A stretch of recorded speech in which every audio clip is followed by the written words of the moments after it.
Hello dear, welcome back sunrise Guruji. फिर से आप सभी का स्वागत है चाणक्य नीति एपिसोड नंबर 3 पर। आप लोगों ने एपिसोड 1 और एपिसोड 2 को बहुत प्यार दिया, बहुत दुरा दिया, आप लोगों ने बहुत अच्छे से देखे दोनों एपिसोड। और ये तीसरा एपिसोड है, मतलब चाणक्य नीति चैप्टर नंबर 3 है। इसमें हम लोग बात करने वाले हैं बहुत सारे उपदेश के बारे में। चाणक्य नीति का उपदेश को आप भी अपना करके अपना लाइफ को चेंज कर सकते हैं, जिंदगी को एक नया दिशा दे सकते हैं। अगर आप चाहते हैं कुछ नया सीखना और जीवन में कुछ नया उपदेश पाना, तो सनराइज गुरुजी को सब्सक्राइब कर ले, क्योंकि यहाँ पर मोटिवेशन, हर तरह का मोटिवेशन आपको मिलेगा। चाहे स्टडी से रिलेटेड मोटिवेशन हो, चाहे हार्डवर्क करने के लिए, प्रेरित करने के लिए मोटिवेशन हो, हर तरह का ऑल ओवर मोटिवेशन वीडियो आपको इस चैनल पर मिलने वाला है। तो आप लोग इस चैनल को सब्सक्राइब करके रखें, ताकि आप अपना जिंदगी को एक नया दिशा दे सकें। तो हम लोग चैप्टर नंबर 3 स्टार्ट करते हैं, लेकिन उससे पहले हम लोग स्टार्ट करने से पहले हम लोगों ने सीखा है कि किसी भी एपिसोड को स्टार्ट करने से पहले हम लोगों को ऊपर वाला का नाम जरूर लेना चाहिए। शुभ कार्य के लिए हम लोग गणेश जी का नाम लेंगे। तो लेट्स स्टार्ट। ओम श्री गणेशाय नमः, ओम श्री गणेशाय नमः, ओम श्री गणेशाय नमः, ओम श्री गणेशाय नमः, ओम श्री गणेशाय नमः। तो हम लोग स्टार्ट करते हैं। और हर चैप्टर का सबसे पहला जो मतलब उपदेश दिया रहता है, उस चैप्टर का सबसे पावरफुल और सबसे मेन उपदेश दिया रहता है। उसी तरह से चैप्टर नंबर 3 में भी एक उपदेश दिया हुआ है। बात करते हैं चैप्टर नंबर 3 का, जो कि सबसे मेन उपदेश है। वो है, जहाँ मूर्खों की पूजा नहीं होती, जहाँ अन्न आदि काफी मात्रा में इकट्ठे रहते हैं, जहाँ पति पत्नी में किसी प्रकार का कलह लड़ाई झगड़ा नहीं होते, ऐसे स्थान पर लक्ष्मी स्वयं आकर के निवास करती है। यानी कि अगर आप भी अगर चाहते हैं कि हमारे घर में लक्ष्मी निवास करे, यानी कि हमारे घर में धन दौलत का किसी भी तरह का कोई दिक्कत ना हो, तो आप जो है अंध भक्तों के तरह किसी भी बाबा, किसी भी संत या किसी भी मूर्खों के पल्ले ना पड़े। उसके बाद आपका घर में जो है अन्न की मात्रा कभी भी कम नहीं होनी चाहिए, यानी कि आगे आने वाला टाइम के लिए भी आप लोगों को कुछ मतलब हर तरह का खान पान का चीज़ें रखने हैं। और जहाँ पर पति पत्नी के बीच अगर कभी झगड़ा नहीं होते, प्रेम पूर्वक रहते हैं, निवास करते हैं, तो अवश्य है वहाँ पर लक्ष्मी जी की वास होती है। ओके, तो ये था इस चैप्टर का सबसे पावरफुल उपदेश। ओके, तो तीसरा नंबर चैप्टर का हम लोग सबसे पहला उपदेश का बात करते हैं, 1 नंबर उपदेश का। उसमें बोल रहा है कि संसार में ऐसा कौन सा कुल अथवा वंश है जिसमें कोई ना कोई दोष अथवा अवगुण ना हो। प्रत्येक व्यक्ति को किसी ना किसी रोग का सामना करना ही पड़ता है। ऐसा मनुष्य कौन सा है जो वैष्णव में ना पड़ा हो, और कौन ऐसा है जो सदा ही सुखी रहता हो, क्योंकि प्रत्येक के जीवन में संकट तो आते ही हैं। यानी कि आचार्य चाणक्य यहाँ पर एक ठीक बात बोल रहे हैं कि इस पूरे भूमंडल में ऐसा कोई भी वंश या ऐसा कोई भी खानदान या ऐसा कोई भी जाति ना हो जिसमें कलंक ना हो। स्वयं राम जी के भी वंश में कलंक थे, स्वयं रावण के भी वंश में कलंक है। यानी कि मानव से लेकर के देवी देवता तक के भी वंश में क्या है, कलंक है, यानी कि कुछ ना कुछ दोष है। जैसे राम जी के भी वहाँ पर एक कलंक है कि माता सीता का हरण कर लिया, राम जी शोक में डूब गए, दुखों में चले गए, भरत अपने भाई के शोक में शंका में डूब गए। यानी कि कोई भी ऐसा कुल नहीं है जहाँ पर दुख या संकट या पीड़ा या कलंक ना लगा हो, राइट। यानी कि कोई भी अपने आप को पवित्र नहीं कर सकता है, कभी तो वो पवित्र जरूर हुआ होगा। आचार्य चाणक्य यहाँ पर ठीक बात ही कही है कि कोई विरला ही वंश अथवा कुल ऐसा हो जिसमें किसी प्रकार का दोष ना हो। इसी तरह सभी व्यक्ति कभी ना कभी किसी रोग से पीड़ित होते हैं। जो मनुष्य किसी बुरी लत में पड़ जाता है अथवा जिसे बुरे काम करने की आदत पड़ जाती है, उसे भी दुख उठाने पड़ते हैं। संसार में ऐसा कोई भी व्यक्ति नहीं है जिसे सदा सुख ही मिलता रहा हो, यानी कि संकटों ने उसे भी कभी ना कभी घेरा होगा। अर्थात कोई मनुष्य पूर्ण रूप से सुख नहीं है, राइट। अगर कोई बोल रहा है कि मैं पूर्ण रूप से सुख हूँ, तो वो झूठ बोल रहा है, राइट, बहुत बड़ा झूठ बोल रहा है, क्योंकि कोई भी इस पूरे भूमंडल में पूर्ण रूप से सुख नहीं है। किसी ना किसी का कुछ ना कुछ इच्छाएं जरूर है, और वो उसे पाना चाहता है, उसके लिए वो दुखी रहता है। इस चैप्टर का दूसरा श्लोक, दूसरा उपदेश का अगर बात किया जाए, क्या बोल रहा है कि मनुष्य के व्यवहार से उसके कुल का ज्ञान होता है, मनुष्य की बोलचाल से उसका बात का पता चलता है कि वह कहाँ रहने वाला है। वह जिस प्रकार का मान सम्मान किसी को देता है, उससे उसका प्रेम प्रकट होता है, और उसके शरीर को देखकर उसके भोजन की मात्रा का अनुमान लगाया जा सकता है। यानी कि चाणक्य नीति बोल रहा है कि भाई आपका किसी का सिर्फ बॉडी स्ट्रक्चर देख करके पता लगा सकते हो कि कितना खाता पीता है, उसका टोन यानी कि बोलचाल से पता लगा सकते हो कि इसका परिवार किस सतर का है, इसका खानदान में किस चरित्र का व्यक्ति रहा होगा, राइट। यानी कि आप सिर्फ उन लोगों के बॉडी लैंग्वेज से, बिहेवियर से, बोलचाल से, है ना, चलने के स्टाइल से, खान पान के विधि से आप पता कर सकते हैं कि ये जो है किस लेवल का बंदा है, किस लेवल का मनुष्य है। ठीक है, तो मनुष्य का व्यवहार ही मनुष्य के आंतरिक रूप का प्रकट कराता है कि मनुष्य का अंदर जो बैठा हुआ है वो कौन बैठा हुआ है, किस तरह का इंसान है, उसका व्यवहार से पता चलता है। इसलिए व्यवहार और विचार, राइट, ये हमेशा शुद्ध यानी कि अच्छा होना चाहिए, क्योंकि व्यवहार से आपका व्यक्तित्व का निर्माण होगा और विचार से आप एक समाज में नया रूप में परिवर्तित होंगे, राइट। उसके बाद अर्थात इस चैप्टर का अगर तीसरा श्लोक का बात किया जाए, तीसरा श्लोक क्या करने के लिए बोल रहा है, तीसरा श्लोक किस और हमको उपदेश दे रहा है। समझदार व्यक्ति का कर्तव्य है कि वह अपनी कन्या का विवाह किसी अच्छे कुल में करे, यानी कि समझदार व्यक्ति का कर्तव्य, समझदार व्यक्ति वही है जो अपना कन्या यानी कि अपना बेटी का विवाह कुछ मतलब अच्छे कुल में करे, पुत्री को अच्छी शिक्षा दे, उसे इस प्रकार की शिक्षा दे जिससे उसका मान सम्मान बढ़े, शत्रु को किसी ऐसे व्यसन में डाल दे जिससे उसका बाहर निकलना कठिन हो जाए और अपने मित्र को धर्म के मार्ग में लगाए। यानी कि यहाँ पर बहुत सारा उपदेश दे रहा है, चाणक्य नीति बोल रहा है कि भाई देख, जो महान व्यक्ति होते हैं, जो समझदार व्यक्ति होते हैं ना, वो अपनी जो पुत्री यानी कि अपनी जो बेटी है ना, उसका विवाह अच्छे कुल में कराता है, मतलब अच्छा धर्म, मतलब अच्छा जाति में कराता है, वो जिस जाति से उस जाति से कराता है। या अगर बालक अगर योग्य है, लड़का अगर कुशल है, कुशल कहने का मतलब है कि लड़का के अंदर क्षमता है कि भाई अभी इसका परिस्थिति अच्छा नहीं है, घर बार ठीक नहीं है, नॉर्मल है, लेकिन उसका विचार अच्छा है, वो किसी भी तरह का नशा नहीं करता है, किसी भी तरह का दारू, किसी भी तरह का सुट्ठा नहीं मारता है ना, किसी भी गलत आचरण में वो नहीं पड़ा है, और वो उसके अंदर कोई ना कोई स्किल है, जस्ट लाइक मेरे अंदर मान लो टीचिंग का स्किल है, किसी के अंदर ड्राइवरिंग का स्किल है, किसी के अंदर फार्मिंग का स्किल है, तो वो कुशल है, मतलब वो लाइफ में कुछ ना कुछ आगे अच्छा कर लेगा। तो इसलिए प्रेजेंट टाइम को देख करके जो बेटी है उसको ब्याह लेनी चाहिए, क्योंकि भाई देख, जिसके घर में धन संपत्ति का कमी नहीं होता है ना बेटी, वहाँ भी सुखी नहीं होते हैं, ये बात याद रखनी है। तो इसीलिए अच्छे कुल में और अच्छे लड़के देख करके विवाह कराना चाहिए। वो लड़का जो शिक्षित हो, पढ़ा लिखा हो, समझदार हो, ठीक है, भले ही वो थोड़ा सा लो फैमिली का हो, लेकिन एकदम प्यार करने वाला होना चाहिए, समझदार होना चाहिए। ऐसे व्यक्तियों से अपना पुत्री का विवाह करना चाहिए, समझदार व्यक्ति का ये निशानी होता है चाणक्य नीति के अनुसार से। उसके बाद बोल रहा है कि बेटी को पढ़ाना लिखाना चाहिए ताकि अपने पिता का मान सम्मान हमेशा समाज में बना रहे। और पढ़ी लिखी जो लड़कियां होती है उसका सोचने का नजरिया, देखने का नजरिया अलग ही लेवल का होते हैं, राइट। यानी कि उसके बाद बोल रहा है कि जो तुम्हारा शत्रु है, जो तुम्हारा दुश्मन है, उसको ऐसे झांसा में डाल दो कि वहां से वो निकलना उसके लिए क्या हो जाए, मुश्किल हो जाए, और अपने मित्र को हमेशा एक सही मार्ग में लेकर के चलो। ये चीज बोल रहा है चाणक्य नीति एपिसोड नंबर उपदेश नंबर 3 में। अगर बात किया जाए डियर उपदेश नंबर 4, उपदेश नंबर 4 में क्या बोल रहा है कि दुष्ट व्यक्ति और सांप, इन दोनों में से किसी एक को चुनना हो तो दुष्ट व्यक्ति की अपेक्षा सांप को चुनना ठीक है, क्योंकि सांप समय आने पर ही काटेगा, जबकि दुष्ट व्यक्ति हर समय हानि पहुंचाता रहेगा।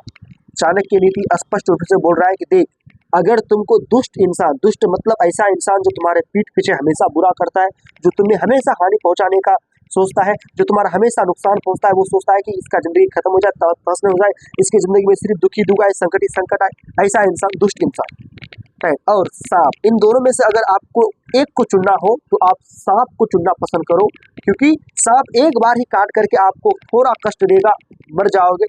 लेकिन अगर दुष्ट इंसान को अगर आपने चुना या दुष्ट इंसान को अपने जिंदगी में जगह दे दिया, तो वो दुष्ट इंसान तुम्हें सुबह शाम हर रोज मारेगा, हर रोज तुमको जो है दुख पहुंचाएगा, हर रोज तुम दम घुट घुट करके मरोगे।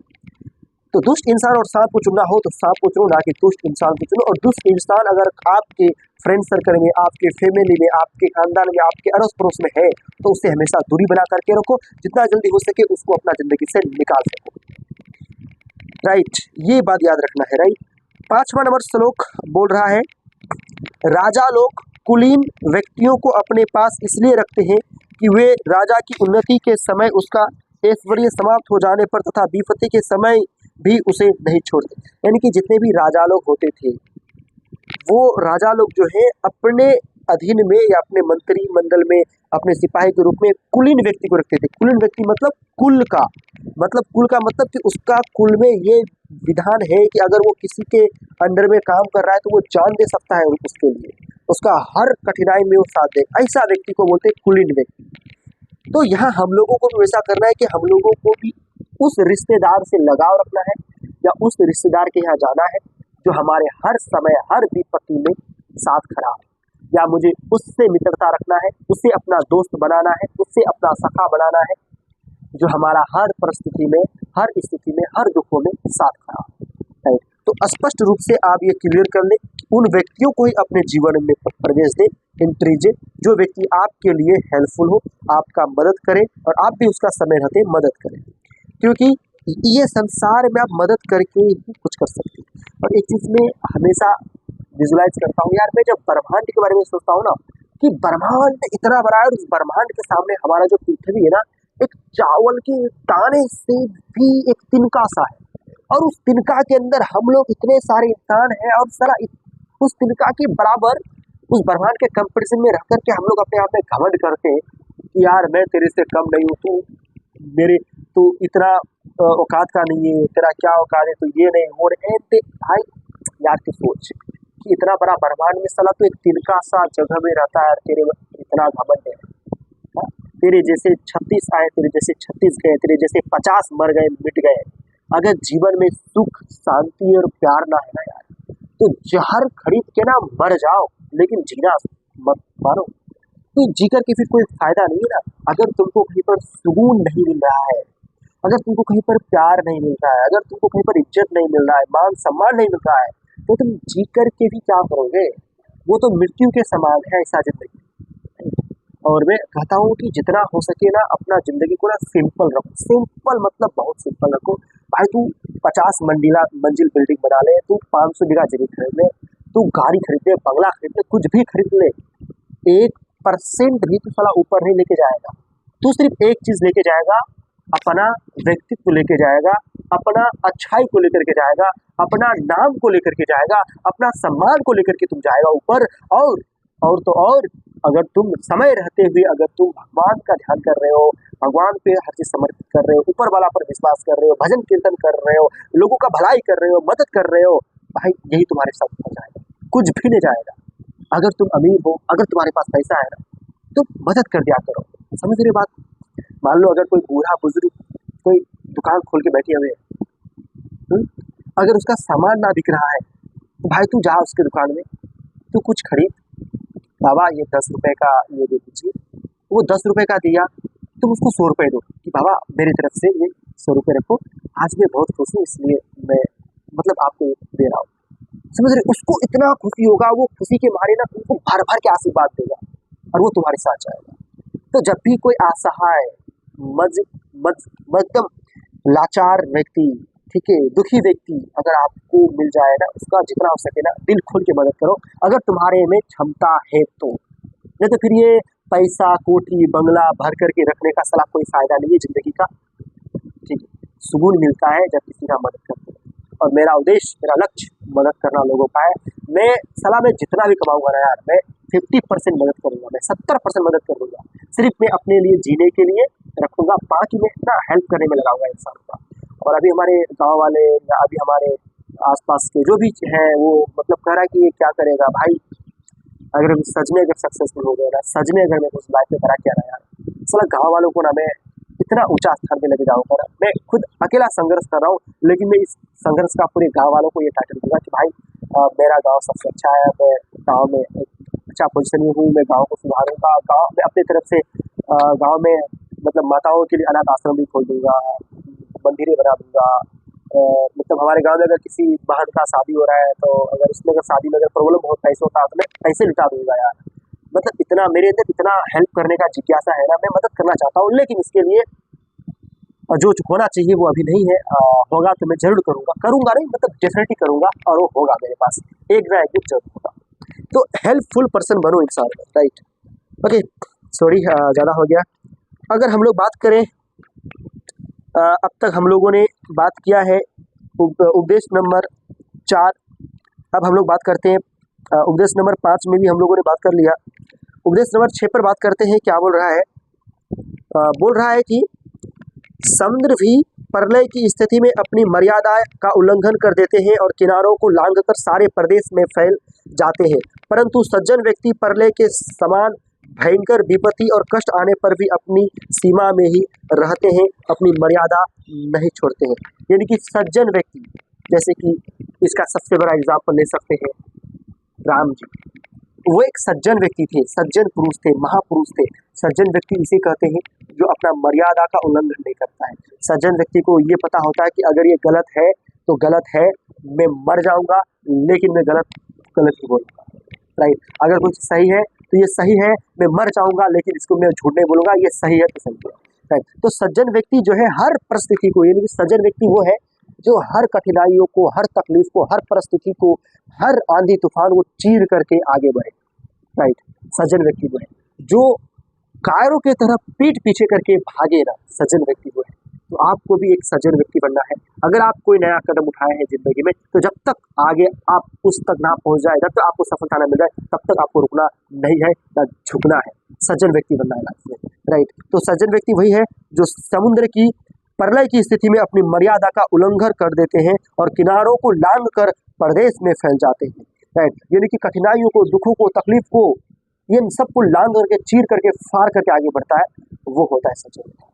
ठीक है, ओके। बात करें उपदेश नंबर 7, क्या बोल रहा है कि मूर्ख व्यक्ति से दूर ही रहना चाहिए, क्योंकि मनुष्य दिखता हुआ भी वह 2 पैरों वाला पशु के समान है। यानी कि देखो, बोल रहा है, चाणक्य नीति बोल रहा है कि जो मूर्ख है ना, मूर्ख मतलब भाई कोई ऐसा व्यक्ति जिसका बातों का कोई तर्क नहीं होता, कोई अर्थ नहीं होता, कुछ भी बोल देते हैं, कुछ गाली गलौज, कुछ अशब्द बोल देते हैं, राइट। कहाँ पर क्या बोलना चाहिए, किसका कैसा सम्मान करना चाहिए, क्या इज्जत करना चाहिए, मतलब वो मूर्ख है। और ये मूर्ख व्यक्ति उस 2 पैर वाले जानवर के समान है। दिखता तो मनुष्य है लेकिन 2 पैर वाले जानवर के समान है, ये मनुष्य रूप में, राइट। वह सज्जन को किसी कष्ट पहुंचाता है, जैसे शरीर में चुभा हुआ कांटा शरीर को नियंत्रण पीड़ा पहुंचाता है, उसी तरह मूर्ख व्यक्ति किसी सज्जन व्यक्ति को कष्ट पहुंचाता है। इसलिए मूर्ख व्यक्ति से जितना हो सके दूरी बनाए रखें, क्योंकि अगर आप मूर्खों के संगत में आएंगे तो अगला मूर्ख आप ही कहलाएंगे। नीतियां मेरी, अपनाना आपको है। अगर बात किया जाए 8 नंबर श्लोक का, क्या बोल रहा है कि सुंदर रूप वाला, यौवन से युक्त, उससे ऊंचे कुल में उत्पन्न होने पर भी विद्या से हीन मनुष्य सुगंध रहित धाग अथवा टेसु के फूल की भांति उपस्थित रहता है, प्रशंसा को प्राप्त नहीं होता है। यानी कि बोल रहा है कि अगर कोई सुंदर रूप वाला है, मतलब उसका रूप इतना सुंदर है, देखने में गोरा चिट्टा एकदम मस्त, एकदम कोई भी देखे तो उसके ऊपर फिदा हो जाए, राइट। और ऊंचे कुल में है, लेकिन अगर वो अशिक्षित है, अगर वो पढ़ी लिखी नहीं है, राइट, अगर वो पढ़ी लिखी नहीं है तो उससे फिर प्रशंसा प्राप्त नहीं होती, उसका फिर एक सज्जन पुरुष के सामने कोई मान प्रतिष्ठा, कोई इज्जत नहीं है।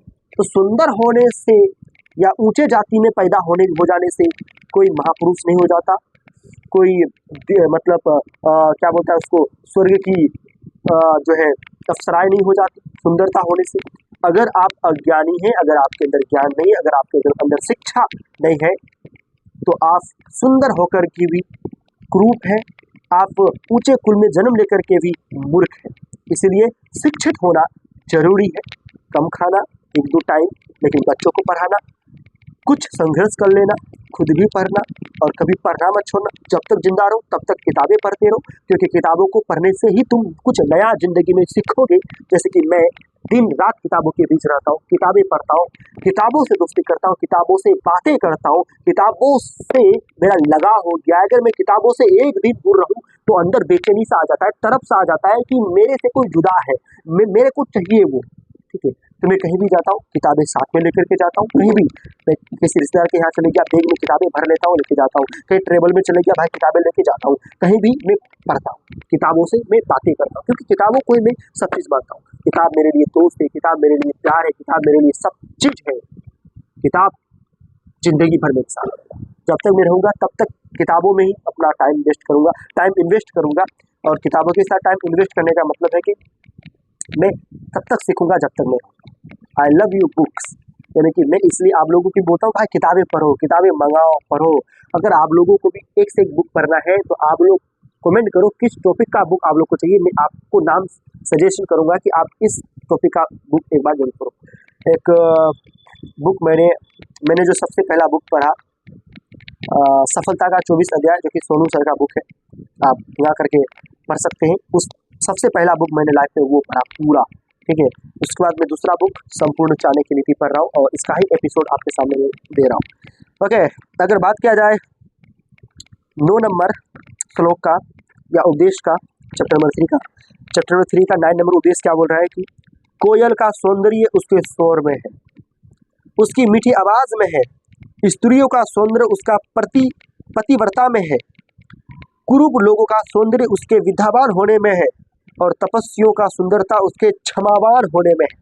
क्या बात कहा है ये 9 नंबर श्लोक ना, वेरी पावरफुल। यानी कि कह रहा है कि कोयल का सुंदरता उसके आवाज से होता है, उसके मीठी बोली से होता है, ना कि उसका काला रंग से, राइट। तो इसमें होता हूँ कि अगर आप एक इंसान है तो आपका जुबान ही बयां करेगा कि आप किस तरह का इंसान है। तो हमेशा कोयल की तरह मधुर आवाज, मीठा आवाज रखो। उसका बोला कि स्त्रियों का सुंदरता उसके पतिव्रता से है, यानी कि एक स्त्री देखने में गोरी है, देखने में काली है, देखने में मोटी है, डजंट मैटर, एक स्त्री पतिव्रता है कि नहीं, उसका सिर्फ ध्यान पति की तरफ होना चाहिए।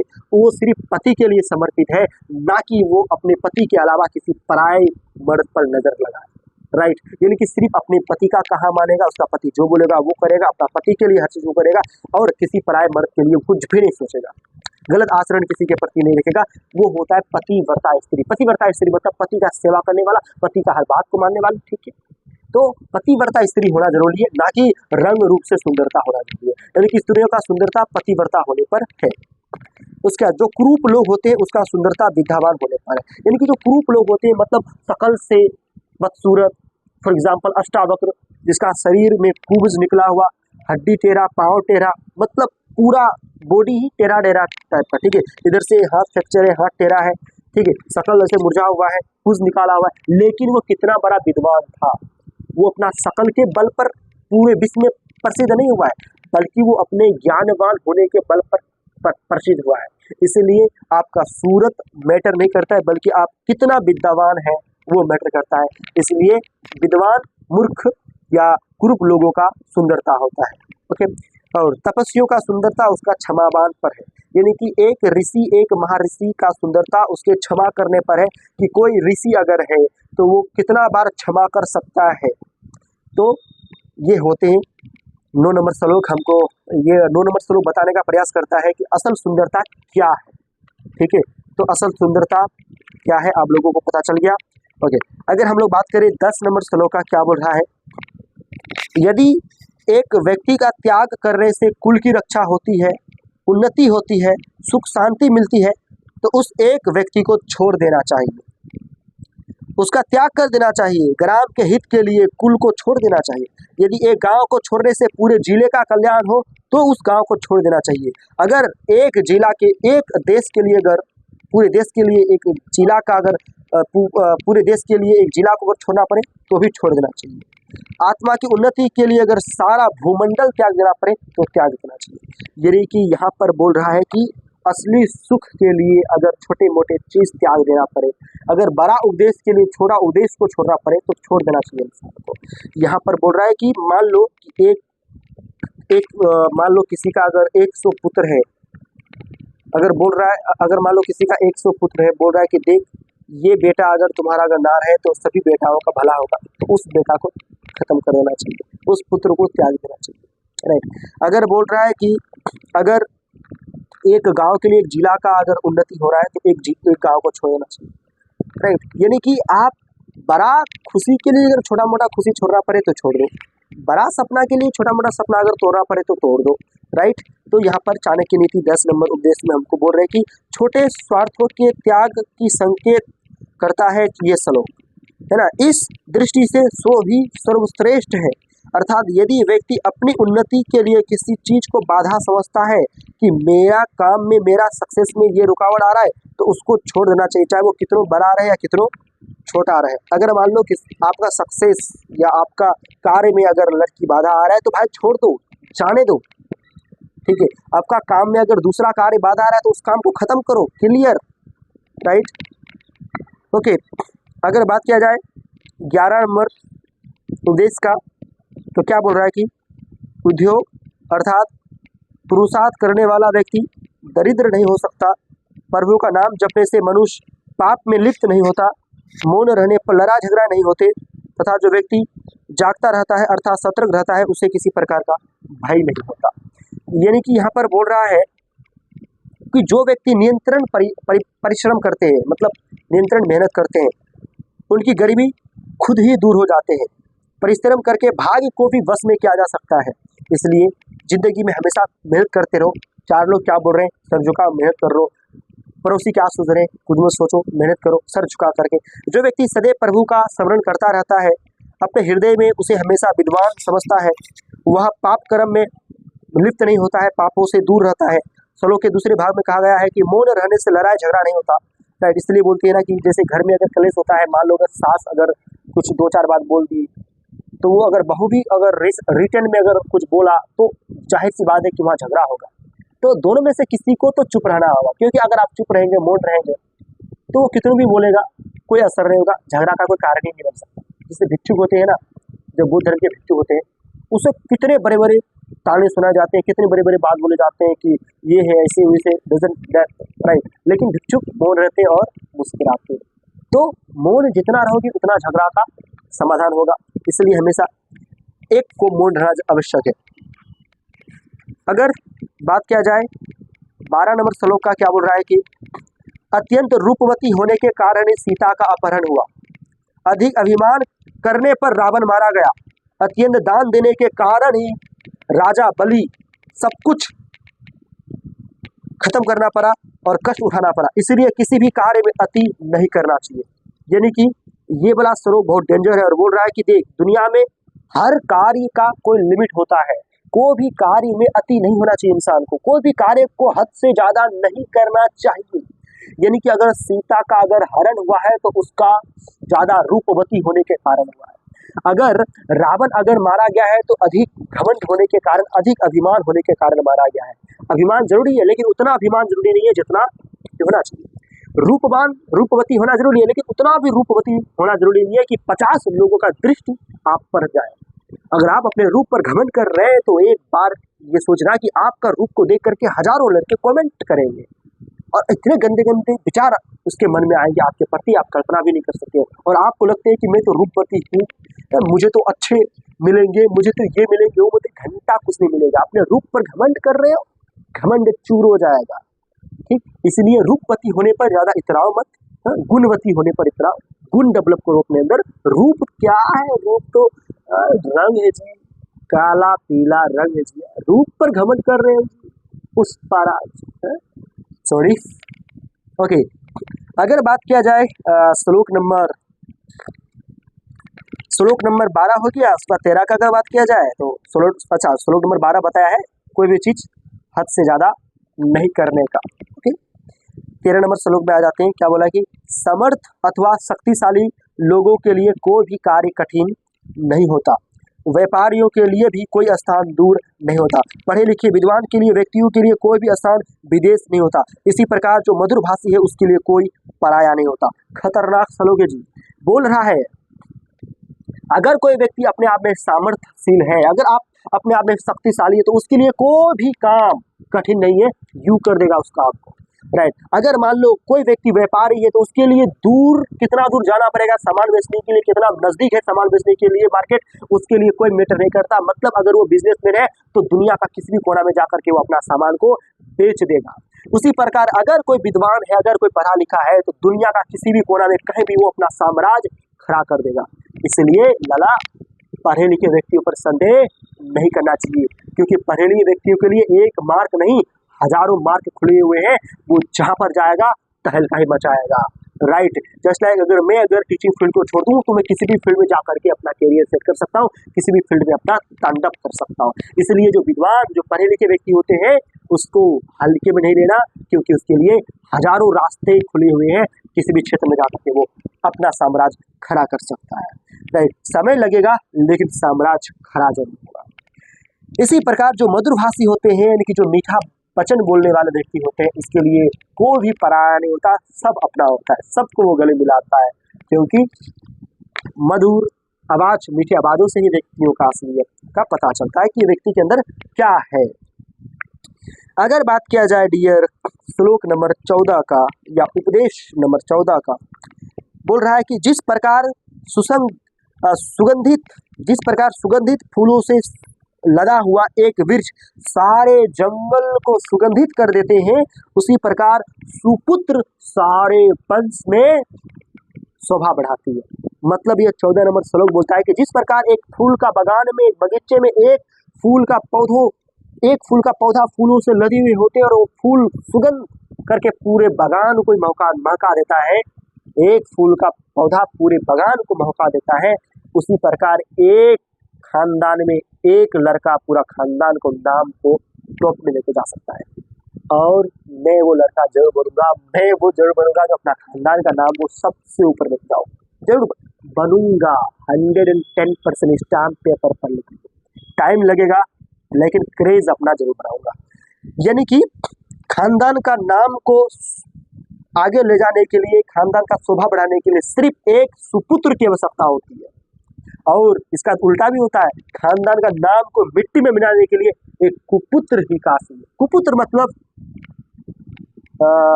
मतलब चरित्रहीन, सुपुत्र मतलब चरित्रवान। तो खानदान का शोभा बढ़ाने के लिए, खानदान का नाम मान प्रतिष्ठा को उजागर करने के लिए एक चरित्रवान व्यक्ति ही का है काफी है, एक सुपुत्र ही क्या है काफी है। राइट, इसलिए सुपुत्र बनो, कुपुत्र नहीं, नीति चाणक्य का अपनाना आपको है। उसके बाद अगर बात किया जाए 15 नंबर श्लोक का डियर, 15 नंबर श्लोक यहाँ पर क्या बोल रहा है, बोला है कि जिस प्रकार एक ही सूखे वृक्ष में आग लगने से सारा जंगल जलकर राख हो जाता है, उसी प्रकार एक मूर्ख या कुपुत्र होने पर कुल का भी नाश हो जाता है। यानी जैसे मैंने 14 नंबर में बताया, सुपुत्र होने पर कुल का मान बढ़ जाता है, 15 नंबर उसका उल्टा है कि जिस प्रकार जंगल में अगर एक तिनका से अगर छोटा सा चिंगारी लग जाए तो पूरा जंगल को ही जला देता है, उसी प्रकार अगर खानदान में या परिवार में किसी का एक कुपुत्र जन्म हो जाता है, एक मूर्ख बच्चा जन्म पैदा ले लेता है, तो वो उसका एक गलत कदम से पूरा खानदान का नाम मिट्टी में क्या हो जाता है, मिल जाता है। जैसे मान लेते हैं कि खानदान में कोई लड़का है, किसी लड़की से प्यार करके मतलब गलत आचरण, किसी गलत काम करके अगर अपना खानदान मतलब कुछ गलत काम कर लिया और पकड़े गए, तो पूरा खानदान का नाम ही क्या हो जाते हैं, मिट्टी में मिल जाते हैं। तो एक पूरा खानदान को विनाश भी कर सकता है और एक ही है जो खानदान को ऊपर भी लेके जा सकते हैं। आपको डिसाइड करना है कि आपको बनना क्या है, सुपुत्र बनना है या कुपुत्र बनना है। अगर बात किया जाए श्लोक नंबर 16 का, क्या बोला कि एक ही पुत्र यदि विद्वान और अच्छे स्वभाव वाला हो तो उससे परिवार को उसी प्रकार खुशी होता है जिस प्रकार एक चंद्रमा के होने पर काली रात चांदनी से खिल उठती है। यानी कि बोल रहा है कि एक ही पुत्र काफी है, विद्वान अगर, लेकिन वो विद्वान हो और अच्छे स्वभाव वाला हो तो एक ही पुत्र काफी है, परिवार में पूरा रोशनी बिखेरने के लिए, परिवार में सुख स्थापित करने के लिए, परिवार को राजा वाला परिवार बनाने के लिए, परिवार में एक साम्राज्य खड़ा करने के लिए एक ही पुत्र काफी है, 1000 पुत्रों की आवश्यकता नहीं है। राइट, उसके बाद अगर बात किया जाए 17 नंबर श्लोक का, क्या बोल रहा है, दुख देने वाले, हृदय को जलाने वाले बहुत से पुत्र उत्पन्न होने के कोई फायदा नहीं है। यानी कि ऐसा पुत्र जो दुख देने वाला हो, हृदय में पीड़ा पहुंचाने वाला हो, हृदय को जलाने वाला हो, तो ऐसे 1000 पुत्रों से अच्छा है कि एक ही पुत्र हो जो कि अच्छा स्वभाव वाला हो। राइट, यानी कि कुल को सहारा देने वाला एक ही पुत्र श्रेष्ठ होता है, उसके आश्रय में पूरा कुल शोभा भोगता है। यानी कि ऐसे बहुत से पुत्रों से कोई लाभ नहीं है जिसके कार्यों से परिवार को शोभा का सामना करना पड़े, दुख का सामना करना पड़े और हृदय को दुख पहुंचे। ऐसे बहुत से पुत्रों की अपेक्षा पृथ्वी को सिर्फ एक पुत्र चाहिए जो कि सहारा बने परिवार का और परिवार को सुख की ओर लेके जाए। है ना। एक पुत्र ही काफी है, लेकिन अच्छे स्वभाव का होना चाहिए। अगर मैं बात करूं 18 नंबर श्लोक का इस चैप्टर का, कि बोल रहा है कि 5 वर्ष की आयु तक पुत्र से प्यार करना चाहिए। देखो एक पुत्र को मतलब अगर अपने बच्चों का पालन पोषण अगर इस ढंग से नहीं कर रहे हैं तो आप अपने बच्चों को बिगाड़ खुद रहे हैं, और आप बच्चों पर दोष दे रहे हैं कि ये मेरा बच्चा बिगड़ गया, मेरा बच्चा ऐसा निकल गया। आप अभी से बच्चों में ये चीज अप्लाई करो। अगर आपका बच्चा अगर 5 साल तक की उम्र में है तो उसको प्यार से समझाओ, मतलब 5 साल तक जैसे उसको प्यार से, हर चीज प्यार से, जो मांग रहा है उसको दिलाओ, जैसा बोल रहा है वैसा करो। 5 साल तक उसके साथ प्यार से बिहेवियर करो, ठीक है। उसके बाद जब वो 5 साल के बाद से 10-11 साल तक उसके साथ स्टिकली रहो। स्टिकली रहने का मतलब है कि हर एक चीज़ों पर उसका गौर करो, ये क्या गलत कर रहा है, क्या सही कर रहा है। उसको समय समय पर डांटो भी, फटकारो भी, उसको दंड भी दो कि भाई ये तुम गलत किए, उसके लिए तुमको सजा मिलेगा। उसको मारो भी अगर मारने का जरूरत पड़े तो, यानी कि जो जो तरीका सुधारने का हो उसको सुधारने में लगाओ 5 से 11 साल के बीच, राइट। उसके बाद जैसे ही वो 16 साल के अप चले जाए, यानी कि 14, 15, 16 साल के ऊपर जब वो होने लगे, तो उसको हमेशा एक दोस्त की तरह मानो, दोस्त की तरह, यानी कि हर बात उससे शेयर करो। उससे भी पूछो कि आजकल तुम्हारा ज़िंदगी में क्या चल रहा है बेटा या बेटी, सब ठीक है ना, ठीक है, कोई दिक्कत कोई परेशानी हो मुझे बोलना, कोई दिक्कत नहीं है, मैं तुम्हारा दोस्त जैसा हूँ, राइट। तो कहने का मतलब है कि अगर बच्चों में एक अच्छा सा स्वभाव का निर्माण या विकास करना चाहते हैं आप, तो 1 से 5 साल तक बच्चों को प्यार से पालो, ठीक है। उसका जैसे ही वो 5 से ऊपर साल का चले जाए, 11 साल, 15, 13 साल का, तो उसको कैसे डांट के, मतलब बिना डांटे बिना सुधारे उसको हर एक चीज़ पर ध्यान रखना है। उसके बाद जैसे वो 15-16 साल के एज में आए तो उसको दोस्त के जैसा मानो। इस तरह से आप बच्चों में एक अच्छा सा व्यक्तित्व का निर्माण कर सकते हैं। अगर बात किया जाए इस चैप्टर का 19 नंबर उपदेश का, क्या बोल रहा है टोटल इसमें 21 उपदेश है। 19 नंबर उपदेश बोल रहा है कि प्राकृतिक आपत्तियां जैसे अधिक वर्षा होना, सूखा पड़ना अथवा दंगे फसाद आदि होने पर, महामारी के रूप में रोग फैलने, शत्रु के आक्रमण करने, भयंकर अकाल पड़ने और नीच लोगों का साथ होने पर जो व्यक्ति सब कुछ छोड़ छाड़ कर भाग जाता है वह मौत के मुंह में जाने से बच जाता है।